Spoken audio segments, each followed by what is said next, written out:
পুরোনো দিনের এই রেসিপিগুলো যতই পুরনো হয়ে যাক না কেন, খেতে কিন্তু যখনই বানাবো নতুনের মতো স্বাদ লাগে। তো নমস্কার বন্ধুরা, মুনমুনের রান্নাঘরে আরও একবার সবাইকে স্বাগত জানাই। তো আজ বানাবো ঝিঙে বড়া দিয়ে একটা রেসিপি, যেটা খেতে ভাত, রুটির, পরোটা সব কিছুর সঙ্গেই যাবে। তো চলুন রেসিপিটা আমি কিভাবে বানালাম দেখা যাক। তো এখানে মটর ডাল নিয়েছি 1 বাটি, আর নিয়েছি 2টো বড় বড় সাইজের ঝিঙে। এখানে আমি মটর ডাল নিয়েছি, আপনারা চাইলে এখানে ছোলার ডালও নিতে পারেন। তো এখানে আমি 1 বাটি মটর ডাল আর নিয়েছি 2টো ঝিঙে। তো এখানে ঝিঙে আর মটর ডালের পরিমাণটা আপনারা বাড়িয়েও দিতে পারেন। আমি 2টো ঝিঙে আর 1 বাটি ডাল নিয়ে এটা রেসিপিটা বানাচ্ছি। তো এটা 3 থেকে 4 ঘন্টা আমি কিন্তু ভিজিয়ে রেখেছিলাম এই মটর ডালটা। এটা ভিজিয়ে রাখার পরে 3-4 বার এটাকে ধুয়ে ওয়াশ করে নেব। এদিকে নিয়েছি আমি ঝিঙেগুলো এইভাবে কেটেছি। নিয়েছি বড় চামচে 2 চামচ পোস্ত। পোস্তটাকে কিন্তু আমি এটা একটু ঘুরিয়ে নেব। আর এই মশলাটার মেন মশলা হচ্ছে এই পোস্ত, কাঁচা লঙ্কা আর আদা। তো এইটা পোস্তটাকে একটু ঘুরিয়ে নেওয়ার পর এখানে দিয়ে দেবো আমি কাঁচা লঙ্কা, তার সাথে দিয়ে দেবো আদা। আদা আর কাঁচা লঙ্কা দেওয়ার পর এখানে আমি জল দিয়ে দেবো। কাঁচা লঙ্কা আমি 3টে দিয়েছি, আপনারা একটু বেশি ঝাল পছন্দ করলে একটু ঝালের পরিমাণটা বাড়িয়েও দিতে পারেন। এটা একটা পেস্ট করে রেখে দেবো। এদিকে ডালটাও কিন্তু আমি বেটে নিয়েছি, তো আপনারা শিলেও বাটতে পারেন ডালটা।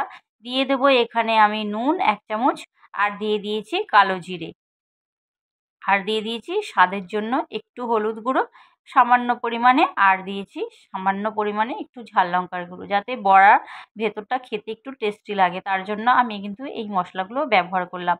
আর এখানে একটু চিনিও দিতে পারেন। তো চিনিটা আমি আর দিইনি, আপনারা চাইলে একটু চিনিও ব্যবহার করতে পারেন এতে। তো ডালটাকে ভালো করে কিন্তু মিশিয়ে নেব। ডালটা আপনারা কিন্তু একটু মানে জল দিয়ে বাটবেন না, এমনি বাটবেন। আর একটু দানা দানা রাখবেন, ডালটা যেন খুব মিহি না হয়ে যায়। তো এই পর্যায়ে আমি এরকমভাবে ডালটাকে ভালো করে একদম মিশিয়ে নিয়েছি সুন্দর করে। আর এদিকে আমি বসিয়ে দিয়েছি একটা কড়া। গ্যাস জ্বালিয়ে কড়া বসিয়ে দিয়ে দিলাম আমি সর্ষের তেল। এই রেসিপিটা সর্ষের তেলে করলেই কিন্তু খেতে ভালো লাগবে। তো কড়ার যখন তেলটা গরম হয়ে যাবে, আমি খুন্তি দিয়ে এই তেলটাকে একটু নাড়িয়ে নেবো, যাতে বড়াগুলো যখন আমি ভাজবো কড়ার গায়ে না লেগে যায়। তো এইভাবে আমি আস্তে আস্তে করে চামচের সাহায্যে বড়াগুলো কিন্তু দিয়ে দেবো। ছোট ছোট সাইজের করে আমি একটা দিয়েছি। তো এইভাবে দেবেন। খুব বেশি বড় বড় বড়া করলে কিন্তু ভালো লাগবে না। ছোট ছোট বড়ার করলেই এটা কিন্তু রেসিপিটা ভালো লাগবে। তো ছোট ছোট বড়ার আকারে এগুলো কিন্তু পুরো দিয়ে দিতে হবে। আমার চ্যানেলে ছোট ছোট এই রান্নার রেসিপিগুলো যদি আপনাদের ভালো লেগে থাকে, অবশ্যই আমার চ্যানেলটাকে সাবস্ক্রাইব করে পাশে থাকার অনুরোধ রইল। নতুন বন্ধুরা যারা আমার এই রেসিপিটা দেখছেন, তাদেরকে আমার অনুরোধ, আপনারাও আমার চ্যানেলটাকে সাবস্ক্রাইব করে পাশে থাকবেন সবসময়। তো এইভাবে বড়াগুলো কিন্তু 1 পিঠ হয়ে যেতে আর 1 পিঠ কিন্তু উল্টে দিতে হবে। আমার চ্যানেলে আমি সবসময় ছোট্ট ছোট্ট রেসিপি দিই, আর যেগুলো খুব সহজভাবে আপনারা বানিয়ে নিতে পারবেন ঘরে যেই মশলাগুলো থাকে সেগুলো দিয়ে। তো এখানে আমি কিন্তু পোস্ত ব্যবহার করেছিলাম, বেটেছিলাম। এখানে পোস্তর পরিবর্তে আপনারা চাইলে তিলও নিতে পারেন। 2 চামচ তিল বেটেও দিতে পারেন পোস্তর পরিবর্তে। তো একই স্বাদ লাগবে, খুব বেশি হেরফের হবে না। তো আপনারা এখানে তিলও বাটা দিতে পারেন পোস্তর পরিবর্তে।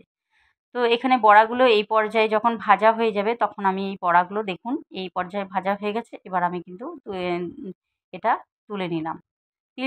তিল বাটা দিয়ে করলেও কিন্তু এই রেসিপিটা ভালো লাগবে খেতে। তো আমি পোস্ত দিয়ে রেসিপিটা বানাচ্ছি।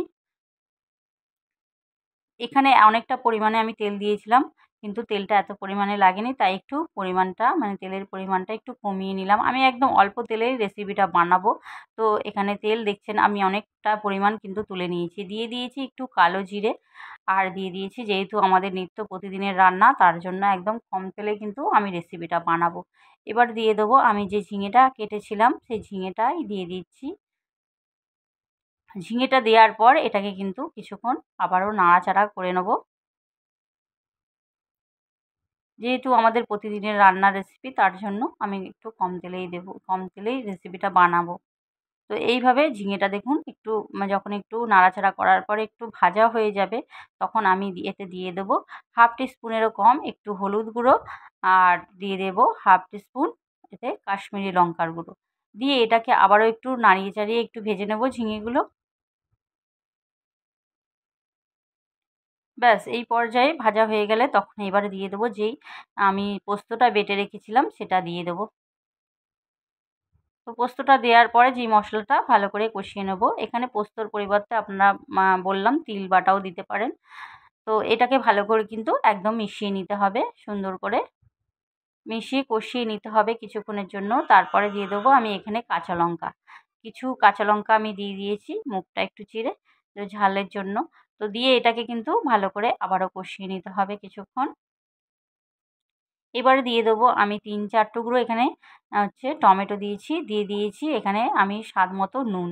টমেটোটা আমি কিন্তু টমেটোর বীজটা ফেলে শুধু টমেটোটাই দিয়েছি। ৩-৪ টুকরো দিয়েছি। হাফ মানে হাফ টমেটো দিয়েছি। আর দিয়ে দিয়েছি হাফ টিস্পুন চিনি।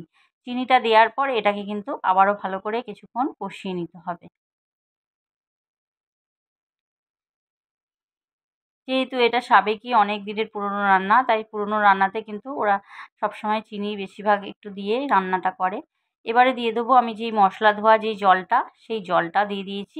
ব্যাস জলটা কিন্তু এইভাবে পরিমাণ মতো দিয়ে দিতে হবে। ব্যাস জলটা কিন্তু একটু আপনারা একটু আন্দাজ করে দেবেন। যেহেতু বড়া দেবো মানে বড়া জলে ফুটবে, তো একটু বেশি পরিমাণে দেবেন। কারণ হচ্ছে জলের পরিমাণটা কম হলে কিন্তু বড়া একদম শুকিয়ে যাবে, মানে জলটা একদম শুকিয়ে যাবে।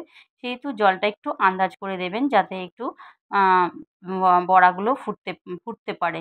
ফুটে মানে জলটা খুব মজে যায়। তো এখানে আমি বড়াগুলো আস্তে, আস্তে করে দিয়ে দেবো। জলটা দেওয়ার পরেই আমি দিয়ে দেবো কারণ ঝিঙে তো এমনিতেই সেদ্ধ হয়ে গেছে মশলা কষার সাথে। আর এমনিও ঝিঙেটা একটু হচ্ছে কষিয়ে নিয়েছিলাম, ভেজেও নিয়েছিলাম। এবারে এই পর্যায়ে যখন বড়াগুলো দিয়ে দেবো তখন আমি এটা একটু ঢাকনা চাপা দিয়ে ৫ মিনিট একটু ফুটতে দেবো। ব্যাস ৫ মিনিট ফুটে গেলেই দেখুন সুন্দরভাবে একদম ফুটে গেছে। আর বড়ার ভেতরে যে ঝোলটা ছিল সেইটাও ঢুকে বড়াগুলো কিন্তু বড়, বড় আকারও নিয়ে নিয়েছে। বড়ার জলটা কিন্তু একটু বেশি পরিমাণে দেবেন, না হলে কিন্তু বড়া একদম আ ঝোলটা কিন্তু কমে যাবে। দেখুন এইভাবে পরে একটু ফুটতে থাকবে। ব্যাস ওপর থেকে কিন্তু আমি এখানে ২ চামচ ঘি দিয়ে দিয়েছি। আপনারা চাইলে ঘিয়ের পরিবর্তে সর্ষের তেলও ব্যবহার করতে পারেন। তো এখানে সর্ষের তেল বা ঘি দিতে পারেন। আমি ২ চামচ ঘি দিয়ে দিয়েছি। তো যেহেতু একটা নিরামিষি রান্না তার জন্য আমি ঘি ব্যবহার করেছি। আপনারা সর্ষের তেল বা ঘি যেকোনো কিছু দিতে পারেন। তো এই পর্যায়ে দেখুন একদম হয়ে গেছে রেসিপিটা। এবার কিন্তু আমি গ্যাসটা অফ করে দেবো। অ্যাস গা গা গ্যাসটা অফ করে দেওয়ার পর ৫ মিনিট এটা আমি রেখে দেওয়ার পরে দেখুন এর কালারটা কত সুন্দর এসছে। আর দেখতেও কত লোভনীয় হয়েছে। এটা গরম ভাতের সঙ্গে আপনারা পরিবেশন করতে পারেন বা রুটি, পরোটা সব কিছুর সঙ্গে খেতে কিন্তু খুবই ভালো লাগবে। আর খুব একটা ঝিঙে খাওয়া আমাদের শরীরের পক্ষেও খুবই ভালো। তো রেসিপিটা পুরো রেডি হয়ে গেছে। আজকের রেসিপি কেমন হলো আপনারা সবাই অবশ্যই জানাবেন কমেন্টে বক্সে। তো আজ এটা আমি পরিবেশন করে দেবো। দেখতে কত সুন্দরও হয়েছে রেসিপিটা। তো আমি পরিবেশন করে দিলাম।